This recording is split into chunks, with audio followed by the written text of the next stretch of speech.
চীনের সাংহাইয়ের বাসিন্দা ৭৪ বছর বয়সী এক বৃদ্ধা তার ভিন্ন ফ্যাশন সচেতনতা, তারুণ্যদীপ্ত মনোভাব এবং দৃঢ় আত্মবিশ্বাসের কারণে সামাজিক মাধ্যমে ব্যাপক সাড়া ফেলেছেন। সাদা চুল এবং চমৎকার শারীরিক গঠনের অধিকারী এই প্রবীণ নারীর নাম ইংজি। নেটিজেনরা তাকে ভালোবেসে তরুণী দাদি বা গার্লিস গ্র্যান্ডমা বলে ডাকছেন। হাই হিল পরে শহরের রাস্তায় তার নাচ ও ক্যাটওয়াকের ভিডিওগুলো সামাজিক মাধ্যমে তিনি প্রায় ২০ লাখ ফলোয়ার অর্জন করেছেন এবং এগুলোর ভিউ ১০ কোটি ছাড়িয়ে গেছে।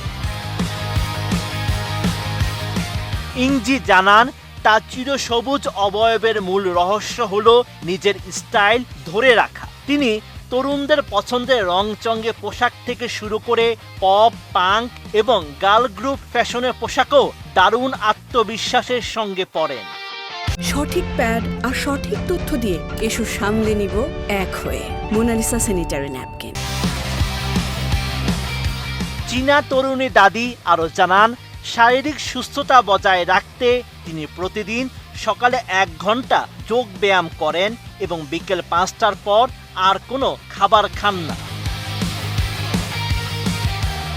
৮০ দশকে স্বামী ও সন্তানের সঙ্গে জাপানে থাকার সময় তিনি একটি রেস্তোরাঁ চালাতেন, যেখানে তার সৌন্দর্যের কারণে একটি সুপরিচিত জাপানি ম্যাগাজিনও তার ছবি ছাপা হয়েছিল। পরবর্তীতে চীনে ফিরে রিয়েল এস্টেট ব্যবসায় সফল হয়ে তিনি নিজের ভাগ্য পরিবর্তন করেন এবং দাতব্য সংস্থায় লাখ লাখ ইউয়ান দান করেন।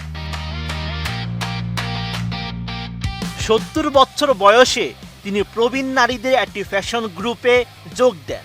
এই গ্রুপটি নারীদের মনে সাহস যোগাতে, বয়সকে জয় করার পরামর্শ দিতে এবং পারিবারিক নির্যাতনের বিরুদ্ধে কাজ করে।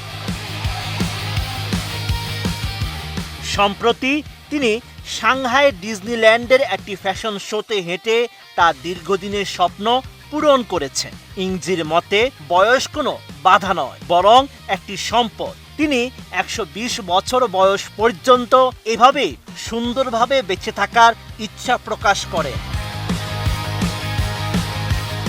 তার এই ভিন্ন ধারা জীবনযাত্রা প্রবীণদের নিয়ে প্রচলিত সামাজিক ধারণা ভেঙে নতুন প্রজন্মকে দারুণভাবে অনুপ্রাণিত করছে। Sheikh Farid, ATN news.